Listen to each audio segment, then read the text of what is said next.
Autoestima, un camino práctico para ser feliz. Autor Milton Luna.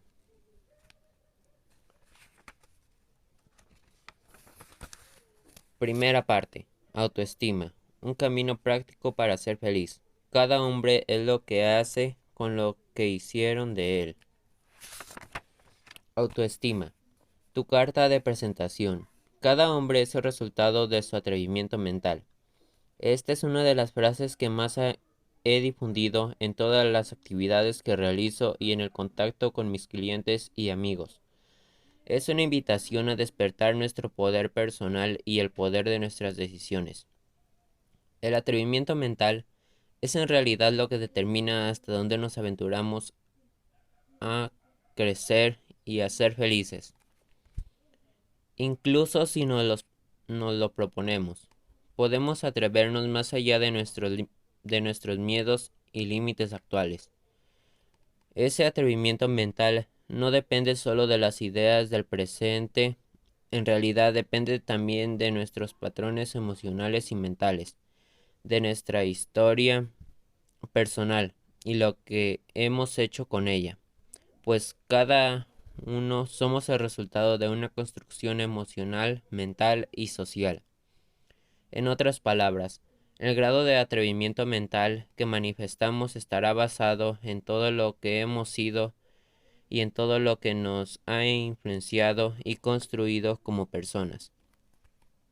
Ese atrevimiento es la autoestima misma en acción. Es la autoestima actuando en el presente. Esto se vuelve crucial cuando descubres que el mundo es de quienes se atreven. Si bien el atrevimiento mental es una habilidad sofisticada del líder, esta se basa indudablemente en la autoestima. La autoestima es un conjunto con el que nos referimos al verdadero agrado y desagrado, aceptación o repulsión, satisfacción o insatisfacción que experimentamos entre nosotros. Esto genera un determinado grado de amor por uno mismo, amor propio, genera un grado específico de paz interior, un grado de valor, confianza y apreciación de sí mismo.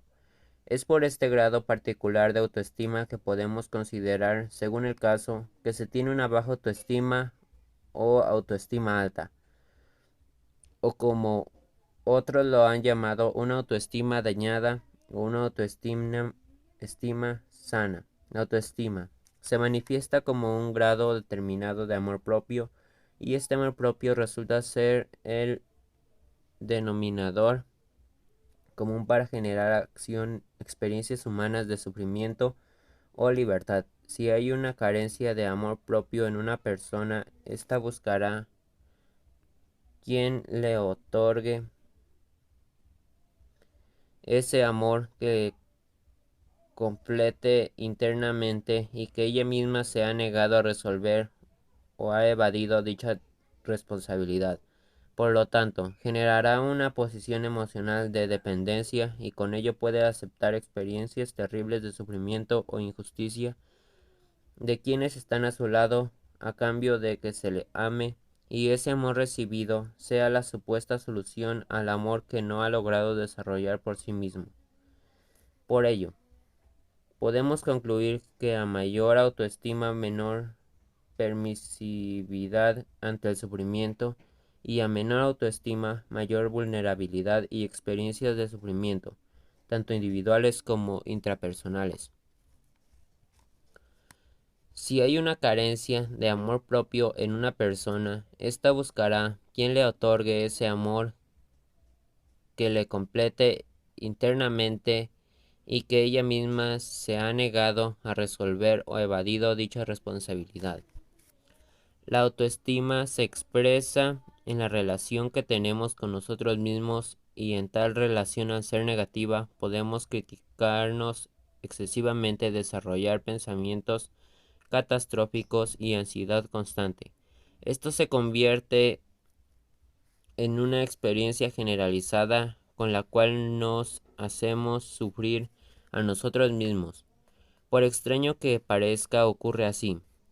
Y el grado en el que nos hacemos sufrir a nosotros mismos es el grado en el que permitimos que los demás nos proveen experiencias de sufrimiento, sin nosotros tomar decisiones inteligentes para resolver tal injusticia. Solo puedes permitir de parte de alguien más de un grado de sufrimiento igual o menor que el nivel en el que te hace sufrir a ti mismo. En cuanto alguien sobrepasa ese nivel, simplemente no lo permites. ¿Cómo lograr que no te hagan sufrir, solo te hagas sufrir a ti mismo? El resto simplemente no lo aceptarás y no tendrás el miedo a soltar. Esto siempre y cuando la base sea una experiencia genuina en el amor propio. La autoestima se proyecta en cada paso que damos, en nuestro cuerpo, en nuestros estados emocionales y palabras. Se nota también en las decisiones que tomamos y en la postura psicológica que elegimos adoptar ante las circunstancias de la vida. La autoestima es la base sobre la que actuamos y sobre la que generamos nuestras emociones, nuestra vida y nuestra realidad. En este libro encontrarás una guía práctica para entender tu autoestima, pero también para trabajar con ella, para sanarte y para transformar tu manera de vivir y de ser en el mundo. Te ofrecerá una enorme oportunidad para rediseñarte interna y externamente, a tal grado que podrás construir una vida libre de conflicto. Sin duda tienes ahora la oportunidad de transformar tu vida. Recuerda que tu autoestima es tu carta de presentación ante la vida a cada momento. Si sanas y alimentas de manera funcional tu autoestima, entonces te convertirás en una persona más que ayuda a mejorar el mundo. ¿Te decides a intentarlo? Sé que lo harás. Así que, bienvenido al equipo de los que creemos en un mundo mejor y tomamos acción para hacerlo posible.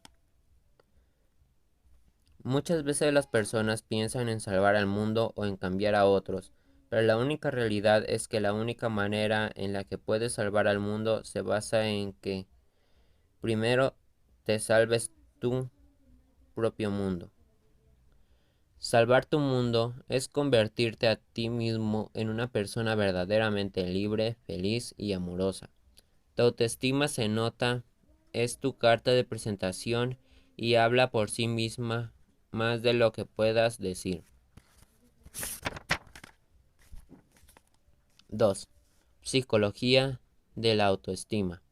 Las personas somos seres misteriosos, nos formamos influenciados por muchos factores que olvidamos.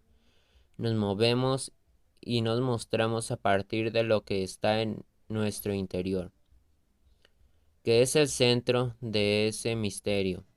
Lo interesante es que tenemos la capacidad y la oportunidad de explorarlo y quizá devolverlo para lograr transformación y evolución interna. La autoestima es un concepto que engloba muchos aspectos de la persona: sentimientos, pensamientos, conductas, expectativas y rasgos, al mismo tiempo que presenta muchos aspectos psicológicos de uno mismo. La podemos entender como el grado, forma sana o insana de ser con nosotros mismos y con el mundo. Por ello, es la piedra angular de la personalidad.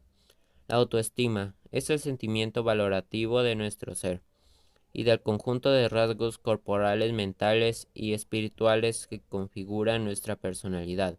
Esta se aprende, se transforma y por lo tanto la podemos mejorar entre los 4 y 6 años. Cuando empecemos a formarnos un concepto relativamente consciente de nosotros mismos, pero sobre todo alimentado por cómo nos ven nuestros mayores, padres y maestros, compañeros, amigos, etc. Y es ahí cuando somos un poco más conscientes de las experiencias que vamos adquiriendo y con ellas vamos construyendo un autoconcepto. El comienzo de nuestra vida solemos creer lo que los demás piensan que somos. Después de esa edad, no todo está escrito. Más aún, en el punto de tu vida que estés ahora, tienes todo el poder de transformar tu interior y dirigir tu vida hacia donde lo decidas, hacia donde tu corazón apunte. La madurez representa la oportunidad dorada de autodefinirnos y rediseñarnos, ser quienes queremos ser. La autoestima es el sentimiento valorativo de nuestro ser y del conjunto de rasgos corporales, mentales y espirituales que configuran nuestra personalidad.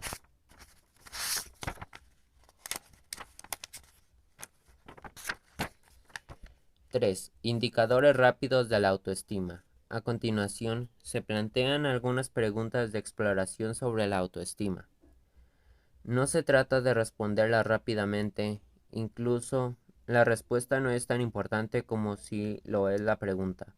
¿A qué me refiero? A que el verdadero valor surge cuando meditas en la pregunta y dejas que tu parte más profunda y sentimientos afloren para responder de forma honesta y natural. Esa respuesta será más genuina que la rápida respuesta de la mente o del ego de uno mismo.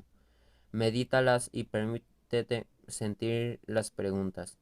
¿Cómo me siento conmigo mismo la mayor parte del tiempo? ¿Cómo se sienten los demás conmigo? ¿Esos sentimientos son positivos o negativos? ¿Cómo me siento conmigo mismo en diferentes áreas de mi vida, trabajo, familia, pareja, aspecto físico, economía, etcétera? ¿Qué no me gusta de mi persona? Honestamente, ¿qué tanta importancia tiene eso en mí? ¿Qué problemas me genera? ¿En qué situaciones me siento mal o incómodo y me reprocho por eso? ¿Siento culpas o me siento inadecuado frecuentemente? A menudo, ¿no me siento lo suficientemente bueno o valioso? ¿Qué cosa de mí muestro de forma diferente u opuesta a lo que en realidad es ante los demás? ¿Para ocultar qué? ¿Cómo me comporto ante las figuras de autoridad? ¿Siento frecuentemente juicio, descalificación o una actitud severa de ellas hacia mí? ¿Cómo me comporto con personas que creo inferiores o subordinados? ¿Suelo ser impositivo, agresivo o altivo? ¿Me siento contento conmigo mismo respecto a lo que he hecho hasta ahora de mi vida? Me deprime seriamente la crítica que otros hagan sobre mí, sobre mi actuar o mi vida. Esta toma de conciencia te lleva a darte pistas sobre tu autoestima desde una perspectiva de honestidad. Con la experiencia de reflexionar los contenidos de este libro podrás construir un cambio real en tu autoestima. 4. Los componentes de la autoestima. La autoestima es un aspecto que se manifiesta a final de cuentas como una actitud y con toda actitud tiene tres componentes: afectivo, cognitivo y conductual. Vamos a analizarlos basándonos en las siguientes preguntas. Componente afectivo. ¿Cómo me siento en la mayoría del tiempo y en situaciones específicas? ¿Qué emociones o sentimientos me caracterizan ante los demás? ¿Qué emociones experimento comúnmente conmigo mismo a solas? Componente cognitivo. ¿Qué opino de mí? De mis cualidades, de mis defectos. ¿Qué opino de lo que hago? De lo que soy, de mi pasado, de mi presente y de mi futuro. Componente conductual. ¿Cuáles son mis hábitos de limpieza, adicciones, de ingesta, imagen? En las relaciones, yo, conversaciones, generalmente soy pasivo, agresivo, sumiso, impositivo, neutral, etc. Soy constante en mis propósitos, soy tenaz, soy creativo, soy persistente, disciplinado. Estos componentes son partes que integran la autoestima, pero a la vez no están divididos. Simplemente separarlos nos ayuda a comprender y explorar mejor nuestra autoestima y a ayudar a tomar dirección hacia nuestra transformación con mayor información. El primer paso de ser honesto conmigo para revisar mi historia y ver cómo estoy sin honestidad, el que pierde soy yo. Si me creo mi cuento de que todo está bien perdido, la oportunidad de crecer. 5. La importancia de la autoestima sana. Según cómo se encuentre nuestra autoestima, esta será la responsable en muchos casos de nuestros fracasos o éxitos, ya que si mismo creciente potenciará la capacidad de la persona para desarrollar sus habilidades y aumentará su nivel de seguridad personal, mientras que una autoestima insana encaminará a la persona hacia la derrota y el fracaso o incluso hacia el autosabotaje. La autoestima es ese estado interior que siempre está presente y latente, no importa cuán bien se vean las personas en su exterior o en su forma de hablar o de lucir. Siempre el estado interior no sea sano, todo el despliegue de actividades externas será una máscara usada para intentar ocultar el interior lastimado o empobrecido. Al final del día, siempre hay un momento en el que las personas están a solas, en silencio, y experimentan lo que es estar consigo mismas, sin distracciones, y allí muchas veces sufren ya que hacen contacto con la verdadera realidad interior lastimada, sin máscaras, sin distractores y sin interferencias.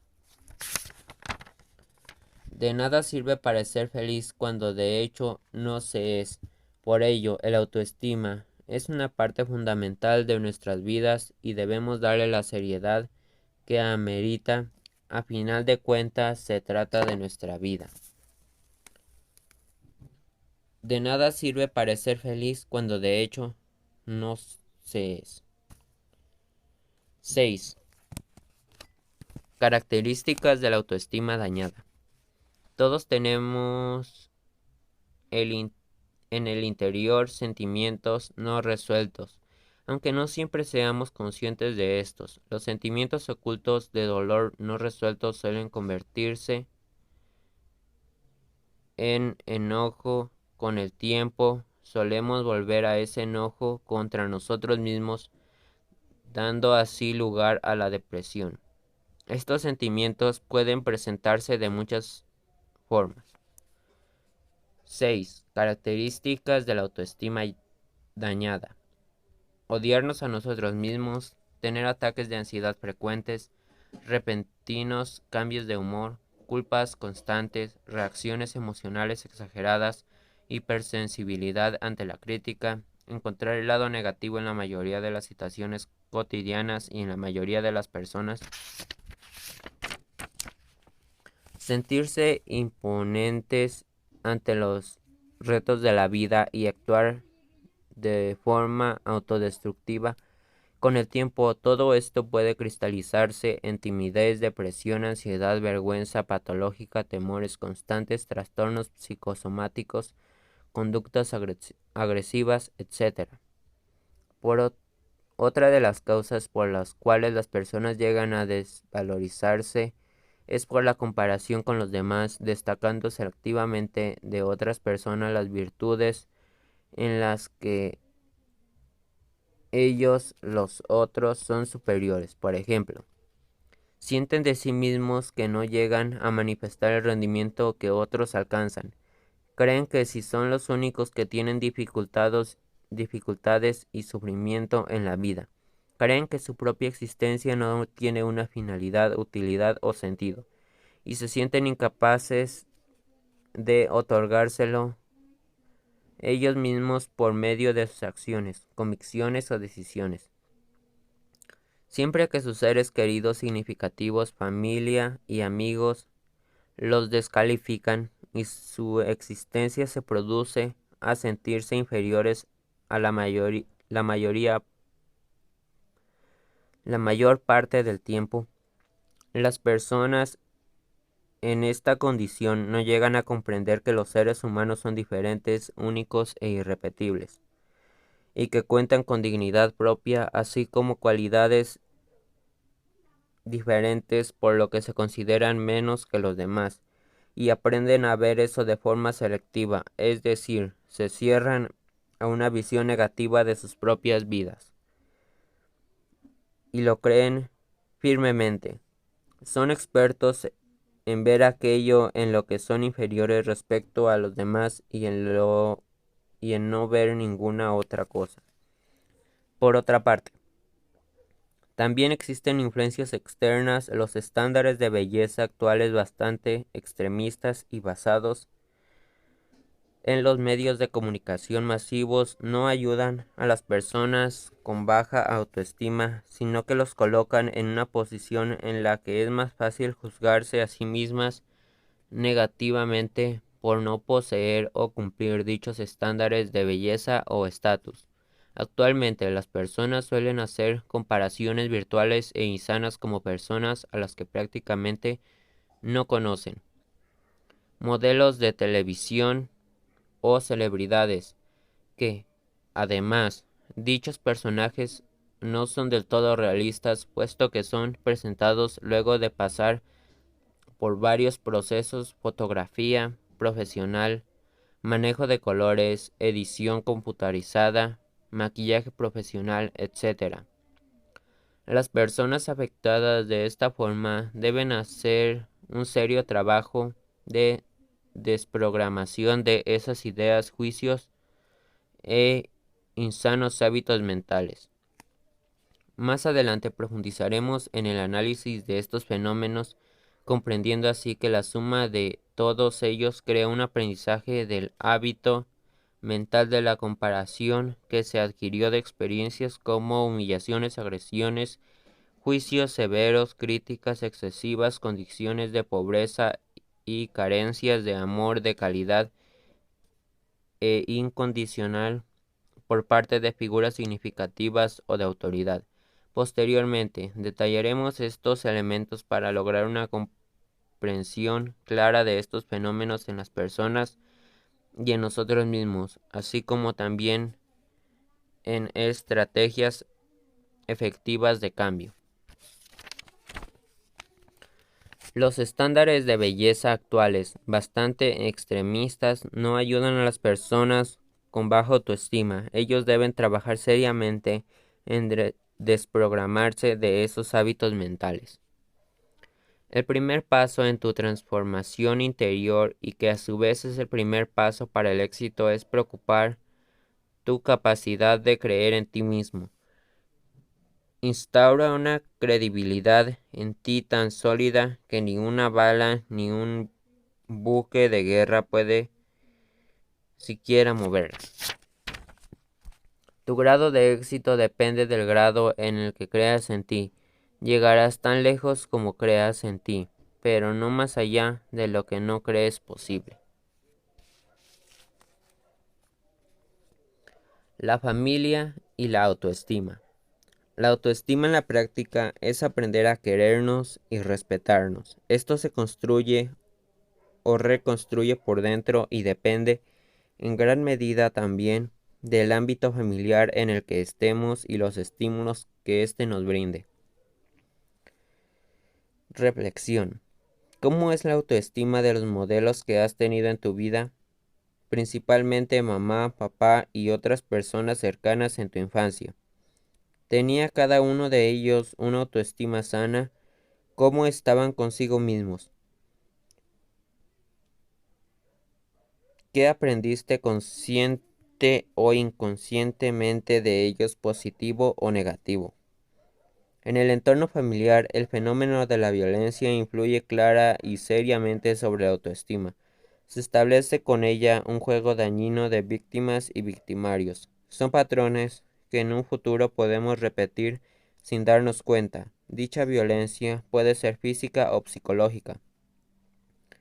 Si queremos ser mejores seres humanos, debemos hacer un análisis detallado de nuestra historia y luego trabajar en sanarla. Existen padres, madres, maestros o ciudadanos que humillan, desprecian, no prestan atención, se burlan o se ríen del niño cuando éste expresa sus necesidades, cuando pide ayuda o siente dolor, cuando tiene un pequeño accidente o necesita que lo defiendan, cuando expresa miedo, pide compañía o se aferra buscando protección, cuando siente vergüenza. De acuerdo con Eric Berne, autor de la teoría del análisis transaccional, es ahí cuando se establecen mandatos inconscientes de parte de los adultos por medio de sus reacciones negativas repetitivas. Estos mandatos pueden convertirse incluso en argumentos de vida que pueden regir su subconsciente de una persona y con ello gran parte de su existencia, creando patrones de comportamiento enfermizos. A continuación explico los mandatos más comunes. El mandato no sea se construye cuando el menor expresa sus necesidades y temperamento de forma natural, gustos, aficiones, preferencias, etc. Y es reprimido por un adulto o en particular se le señala de inadecuado o fuera de lugar de formas severas. El niño aprende con esa experiencia que es mejor no ser, para evitar burlas o desprecios. Surge depresión, los miedos y la vergüenza a ser. Esto se transforma en un serio problema en la vida adolescente y adulta, con síntomas de timidez, inseguridad y el aislamiento social. El mandato "no sientas", similar al interior, se da cuando el menor expresa emociones por medio de la risa, llanto, necesidad de afecto y es avergonzado, ridiculizado o ignorado por un adulto. Los padres o cuidadores especialmente, el niño crea un aprendizaje inconsciente en el que incluye que es mejor no sentir y no expresar sus necesidades, pues éstas no son tomadas en cuenta o se vuelven motivo de burlas, por ello pueden volverse rígidos, inexpresivos y crear ansiedades y conflictos que se viven solo internamente. El mandato "no tienes derecho" surge cuando las necesidades del menor, físicas, emocionales, etc., no son atendidas o cuando se le señala del indigno, de no merecedor, etc. Se vuelve muy marcado cuando los padres toman posiciones psicológicas enfermizas de salvadores usando discursos como si "sin mí no eres nada", "yo sí hago por ti, en cambio tú no haces nada, por lo tanto no mereces". El menor crea una generalización que puede perdurar por muchos años o el resto de su vida en el papel de no merecer.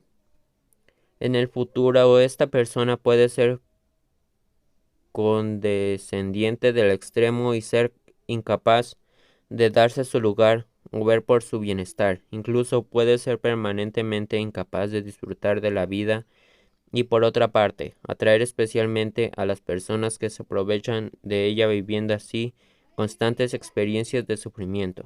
El mandato "no eres lo suficiente", generado por padres que niegan o condicionan al el efecto, suelen tener altas e insanas expectativas sobre los hijos e incluso compararlos con ellos mismos con frases como "yo a tu edad ya hacía", "yo sí logré, en cambio tú".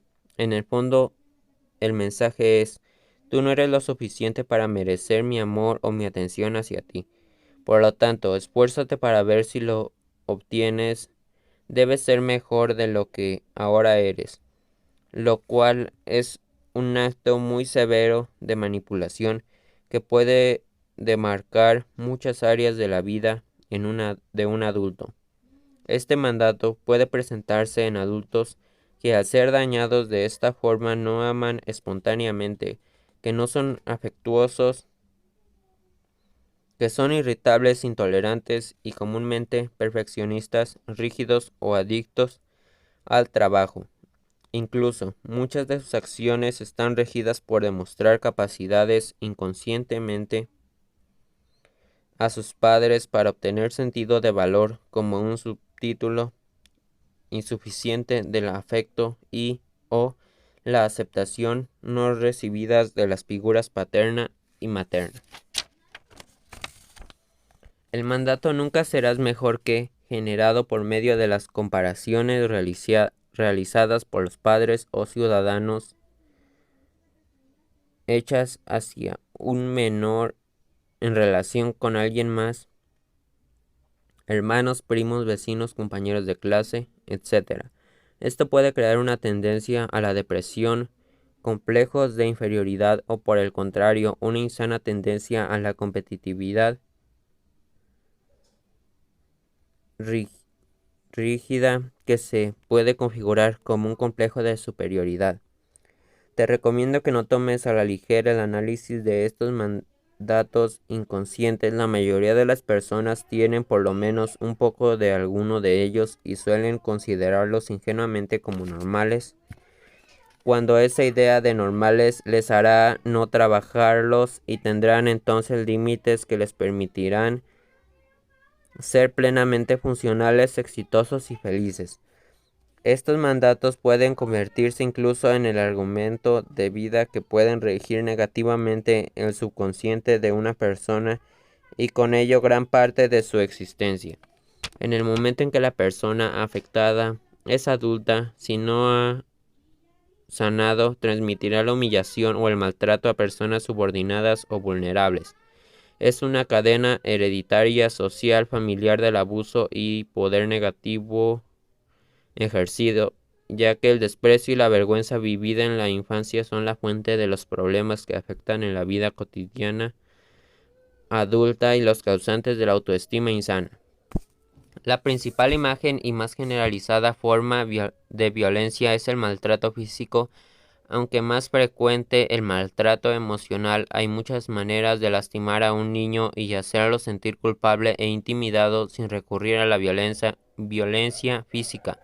A eso se le llama violencia psicológica, la cual se ejerce por medio de amenazas, descalificaciones, insultos, desprecios y manipulaciones. Cuando esto ocurre, el menor se atormenta con pensamientos y sentimientos que generalmente no puede comunicar ni compartir con nadie y aprende por lo tanto a soportar el dolor en silencio. Más adelante lo manifestará por medio de problemas emocionales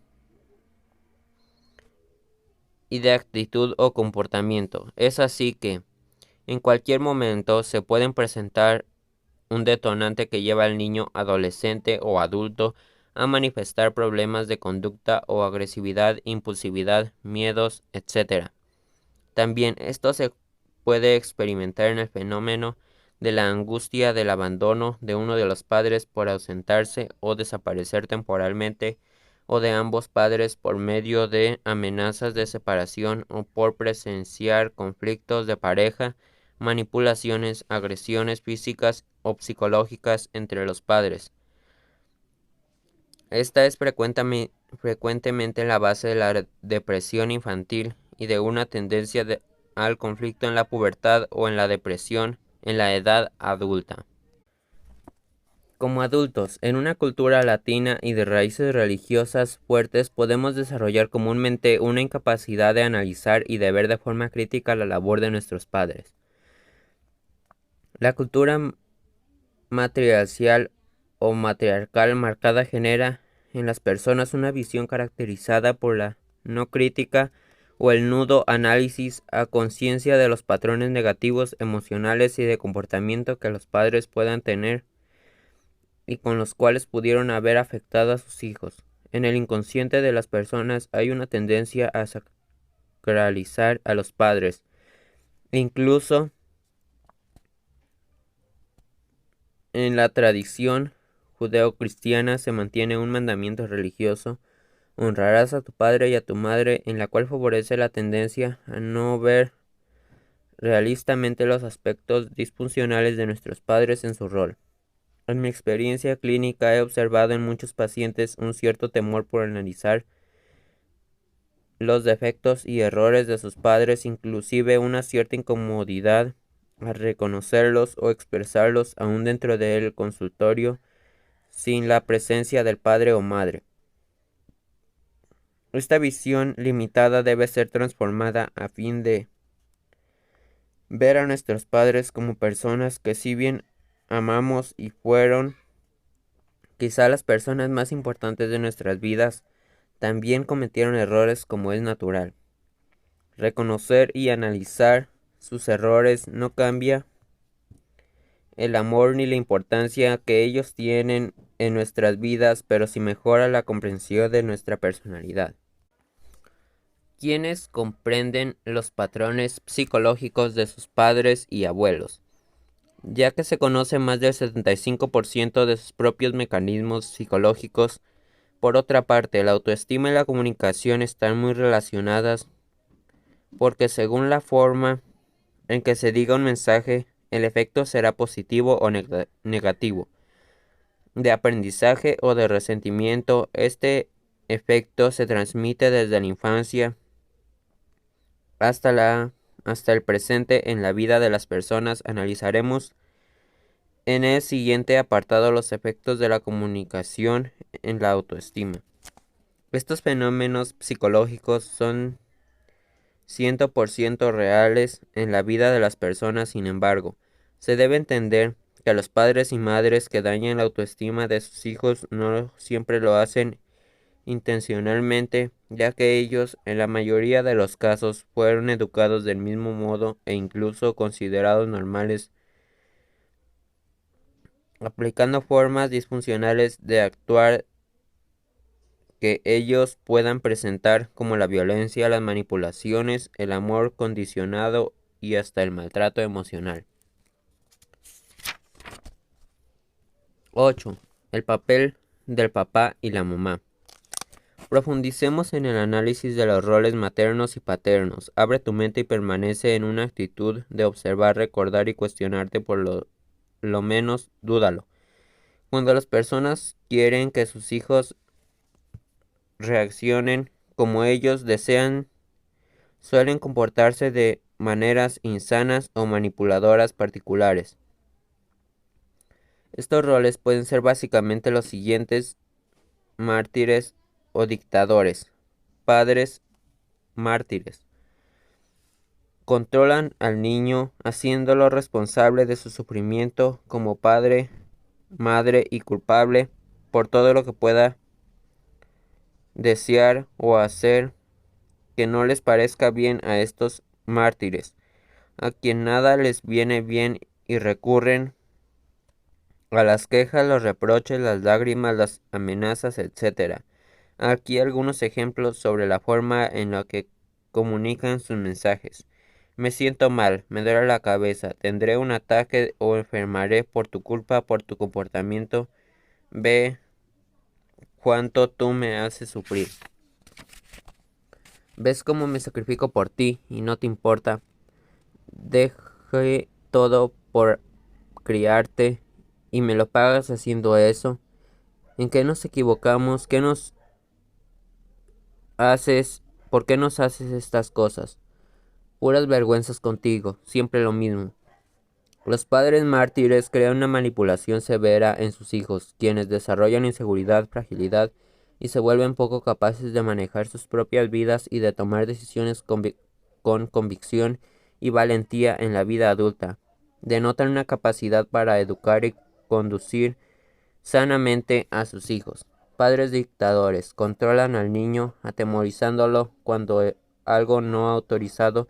Son estrictos y amenazantes para que obedezcan, y todo los enfurece, condenando de manera inevitable al niño con burlas, gritos, despliegue de poder excesivo y dominación, a raíz de un machismo o una violencia aprendidos, y generalmente suele expresarse de estas formas. ¿Cómo puedes ser tan estúpido? ¿Cómo no te das cuenta de las cosas? Eres un bueno para nada, no sabes hacer las cosas. Te avisé y ahora vas a ver lo que te pasa por no obedecer. Usan la violencia física. Yo no tengo que darte explicaciones, lo haces porque te lo ordeno y punto. Son intolerantes desde el inicio. Los dictadores generan en sus hijos mucha ira contenida, inseguridad y una incapacidad de disfrutar la vida. Estos niños al llegar a la vida adulta también se pueden volver fácilmente generadores de violencia en contra de sus subordinados o hijos, o de la misma infancia con hermanos menores, inclusive pueden ser agresivos con los animales. Estos adultos que fueron niños dañados de esta forma suelen manifestar ira sutil en tratos intrapersonales por medio de sus expresiones y de forma de ser. Ellos comúnmente dicen: no estoy enojado, es que así hablo yo. No es que quiera agredir a los demás, es que así es mi forma de ser. En realidad, la ira que está anidada en su cuerpo emocional distorsiona sus expresiones gesticulares, forma de ser y hasta el tono de voz que usan. En los padres, a veces estos roles, mártir y dictador, se combinan y alternan, generando más confusión a los chicos porque también van acompañados con las demandas o manifestaciones de cariño, y si un hijo llega a quejarse o llorar o reclamar por el trato que recibe, puede volver a ser juzgado, culpado y descalificado. Según se hayan comunicado nuestros padres con nosotros, así van a ser los ingredientes que se incorporen a nuestra personalidad, conducta, manera de juzgarnos o nosotros mismos, diálogo interno y de relacionarlos con los demás. Esas voces, comunicación manipuladora o agresiva de los padres pueden quedar resonando dentro de nosotros toda la vida. Por eso es necesario aprender a reconocerlas y anular su poder para que no nos sigan haciendo sufrir, para liberarnos de esos mandatos distorsionados y para no volver a repetírselos a nuestros semejantes, pareja, hijos e hijas. Además tenemos que aprender a leer los mensajes no hablados, aquellos que se dan con actitudes, acciones y costumbres familiares. Ninguna forma de maltrato es educativa y ningún mensaje o comunicación que culpabiliza, critica o acusa, insulta o reprocha es buen estímulo para nadie, y menos en la infancia, ya que en esta etapa no hay posibilidades de defenderse efectivamente, protegerse o entender que se trata de la importancia de los adultos frustrados con sus propias vidas y del desconocimiento de otras formas de guiar, lo que lleva a los padres y madres a asumir ese papel de mártir o de dictador. Lo primero que hay que entender es que no podemos hacernos cargo de toda la vida de los problemas que amargaron o hicieron de nuestros padres y madres personas mártires y dictadoras. Debemos reconocer que se equivocaron y vivir nuestras propias vidas habiendo sanado dicho pasado.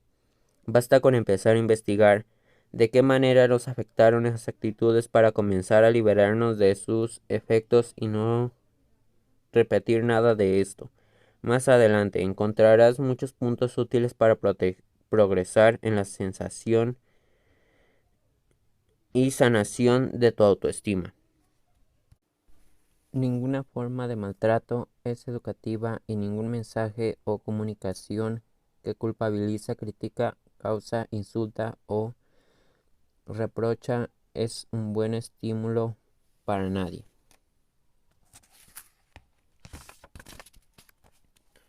9.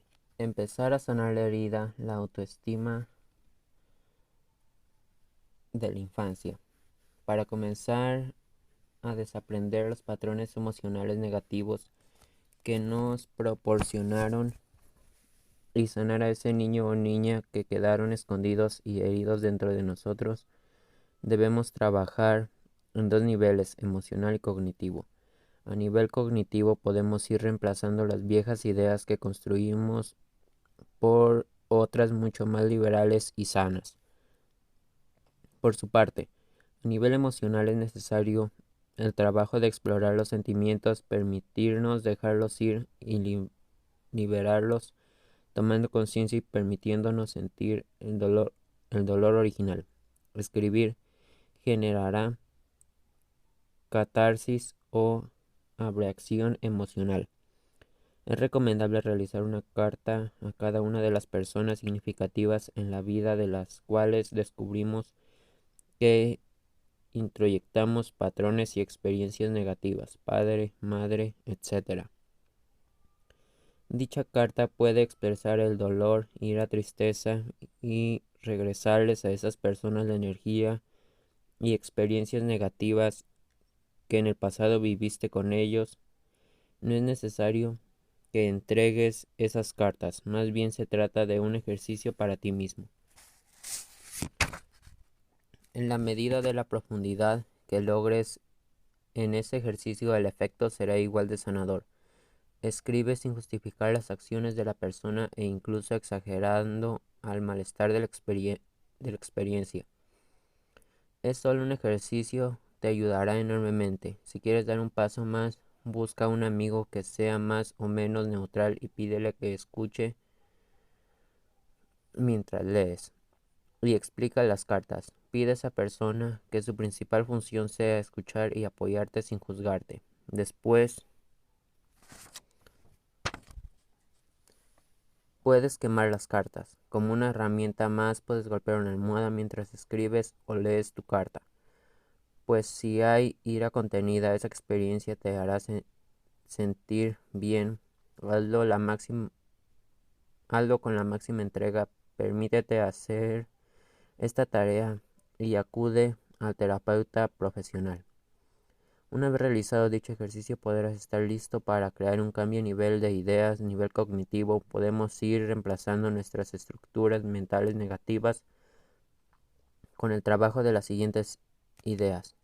Yo realizo mis elecciones y acciones con responsabilidad y sin temor al juicio de nadie. Solo yo decido el modo como utilizo mi cuerpo, pongo límites a quienes no respetan esto, hago acuerdos para combinar mi tiempo con el de otros sin someterme y sin querer someter a nadie. Me aplico a mi trabajo con responsabilidad, pero si algo va bien, no es porque ya sea un fracaso como persona, sino que todavía tengo que aprender más, soy paciente y tolerante conmigo mismo. Me hago responsable del modo en que trato a los demás y evito repartir lo que a mí me hizo sufrir. Escucho y aprendo de las experiencias. Tengo confianza en el poder resolver lo mejor posible cualquier situación. Soy creativo y soy práctico. Confío en mí. Aprendo a comunicar mis sentimientos y respeto los de otros. Sé que quedarme callado o discutir agresivamente no son las mejores de las estrategias. Por ello, la mayoría de las veces explico con paciencia lo que pienso y siento. Cambio mis opiniones sin temor al darme cuenta que no eran las correctas. Practico la humildad y la sencillez. Permanezco abierto y también flexible ante los demás. Soy una persona valiosa, capaz, creativa y estoy abierta para cambiar todos los aspectos de mi vida en los que encuentre mejores formas de proceder. Me amo por lo que actúo y vivo de forma coherente con ello. Podemos ir reemplazando las viejas ideas que construimos con otras mucho más liberadoras y sanas. Virginia Satir, psicóloga creadora de la teoría sistemática familiar, señala 5 libertades que resumen el ejercicio de una sana autoestima. Las 5 libertades. La libertad de ver y oír lo que hay, en lugar de esperar lo que debería ser, lo que era o lo que será.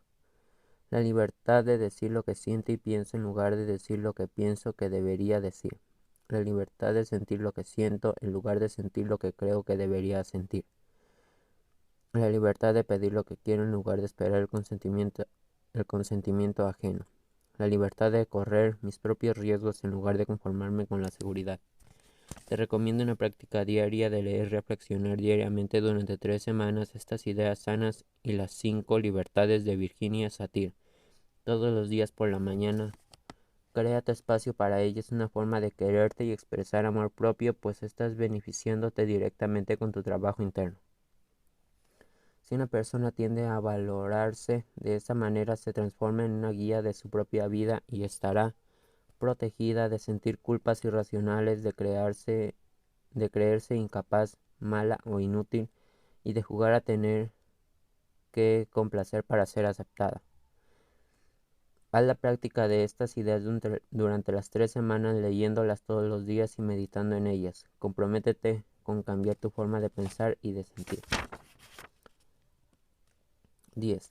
Las 8 actitudes o posturas que indican autoestima insana. Una de ellas es la autocrítica dura y excesiva. Esta mantiene a la persona en un estado de insatisfacción consigo misma. Los juicios negativos son severos y recurrentes. La persona parece haber adoptado el mismo papel de un crítico despreciativo, pero en contra de sí mismo. Esta actitud es la base del perfeccionismo. Si tienes esta actitud, empieza por darte permiso de cometer errores, de ser tolerante contigo y por favor, apóyate con amor por ti.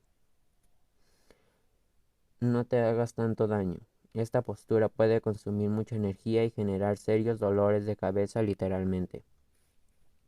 La hipersensibilidad a la crítica, que consiste en ser muy aprensivo, sensible e incomprensivo con quienes critican, corrigen o señalan, por lo cual la persona se siente entonces exageradamente atacada o herida. Además, estas personas suelen echar la culpa de sus fracasos a los demás o a la situación y cultivan resentimientos severos contra sus críticos. Si presentas esta postura psicológica, aprende a perdonar y a permitirte escuchar sin tomar de forma tan personal las cosas. Tu reto será convertir lo que interpretas como ataques de otros en un ejercicio de tolerancia, comprensión y sobre todo verlo con información valiosa para cambiar. No para cambiar lo que ellos digan necesariamente, sino lo que tú concluyas y decidas bajo tu propio criterio. La información que no sea útil, dejarla ir. Aprende a soltar para que no te hagas daño. La indecisión crónica, no por falta de información, sino por miedo exagerado a equivocarse. También se puede manifestar en cambios muy frecuentes de decisiones, carrera, trabajo, actividades, dejar las cosas sin terminar. Si presentas esta postura psicológica, empieza por el ejercicio de establecer propósitos cortos, por ejemplo. Determina cuánto es el tiempo mínimo que permanecerás en una actividad deportiva, laboral, etc. Una vez que la hayas iniciado y cúmplelo, esto generará mayor responsabilidad ante las decisiones. Por ejemplo, si empiezas con un entrenamiento en un deporte nuevo para ti, mantente por lo menos 3 o mejor 6 meses antes de cambiarlo por otro, dejarlo ir. Por otra parte, proponte dejar de jugar al arrepentimiento sobre las decisiones tomadas. Si puedes, cambia todas las cosas que estén a tu alcance y una pérdida de tiempo y energía, en la cual no te lleves a ti mismo a actuar por lo que no será más que una forma de generarte ansiedad innecesariamente. Toma la decisión de no arrepentirte de nada y mirar siempre hacia adelante. La condescendencia insana es un deseo innecesario por complacer, con el cual la persona no se atreve a decir no, por miedo a desahogarse y desagradar a otra persona y a perder el aprecio quien le demanda tiempo o favores. Estas personas suelen valorar mucho las necesidades de quienes les rodean, pero hacen a un lado sus propias necesidades e intereses. Incluso necesidades más elementales suelen extralimitarse de formas severas, juegan al sacrificio y desarrollan irritabilidad y estrés crónica. Si presentas esta postura psicológica de autoestima insana, aprende a valorar tus necesidades y atenderlas. No naciste para buscar obsesivamente complacer a otros. Asume que una de tus principales tareas de vida es volverte a ti mismo una persona libre, feliz y positiva. El perfeccionismo es una autoexigencia esclavizadora de hacer perfectamente todo lo que se intenta, que conduce a un desmoronamiento interior cuando las cosas no salen con la perfección exigida. Este perfeccionismo se vuelve peligroso, pues se atiende a una exigencia de perfección sobre los demás que puede ser muy nociva. A menudo es generado por el mandato no eres lo suficiente o nunca serás lo bueno, como e incluso por una actitud de manipulación donde el miedo y el amor condicionado son características. Cuando una persona tiene esta actitud suele temer mucho a dejar de ser perfeccionista, pues sentirá que pierde el control de su vida y de las circunstancias o hasta sentir mucha ansiedad por dejar de seguir intentando controlar la vida de otros. A menudo surge en situaciones donde la persona sufrió mucho y parecía perder el control sobre las situaciones que le afectaron, de tal manera que establece el acuerdo interno controlar todo lo que pueda, pues eso le puede llegar a asegurar que no sufriría tanto como en las experiencias previas en las que no tenía el control. Si presentas esta postura psicológica, te recomiendo cambiar el concepto de perfeccionismo por el concepto excelencia. Ambos buscan el bien máximo y la idea más elevada en cada aspecto de la vida y acciones, pero desde perspectivas muy diferentes. Así de simple, el perfeccionismo es un defecto y la excelencia es una virtud. Veamos una comparativa.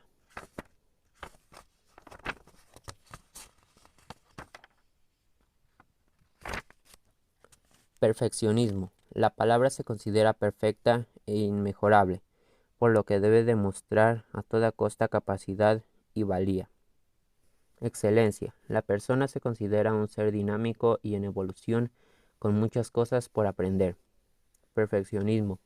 A menudo se le busca el reconocimiento de los demás, busca mejorar de formas equilibradas con el paso del tiempo y las estrategias aprendidas. Es cerrado y obsesivo con una sola forma de hacer las cosas, la suya. Excelencia. Mantiene una actitud abierta y considerada siempre a las demás opiniones. Perfeccionismo.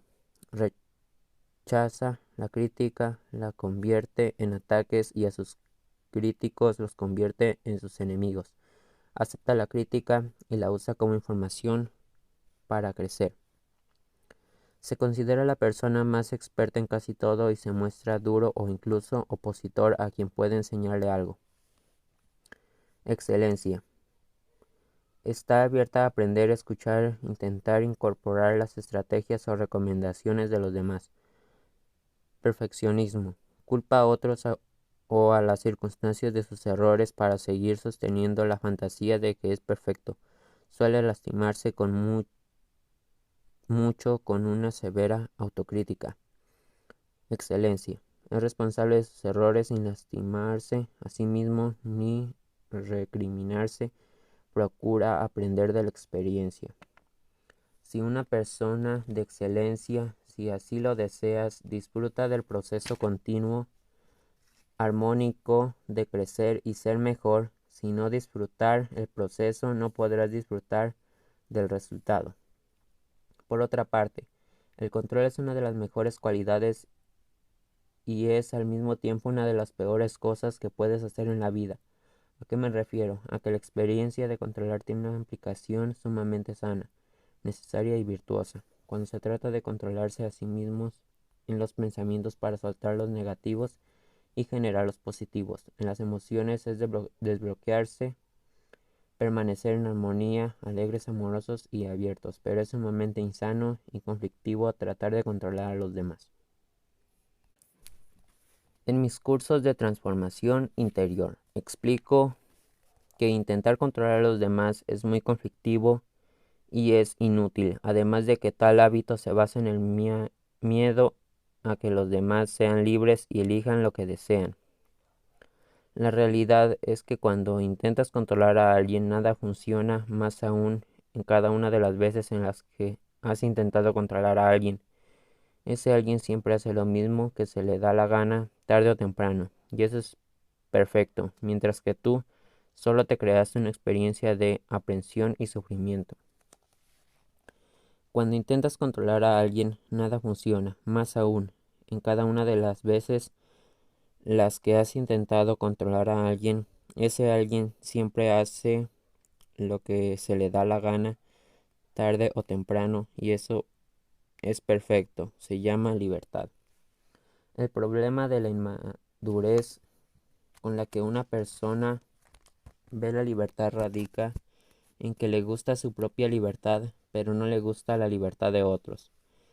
La culpabilidad neurótica por la persona se acusa y se condena por conductas que no siempre son objetivamente malas. Comúnmente exageran la magnitud de de sus errores y defectos y o los lamenta por tiempo indefinido sin llegar nunca a perdonarse por completo. Si tienes esta actitud, debes reconocer que la aprendiste muy bien de quienes te juzgaron, pues ahora lo haces tú en tu propia contra. Perdónate y elige cambiar.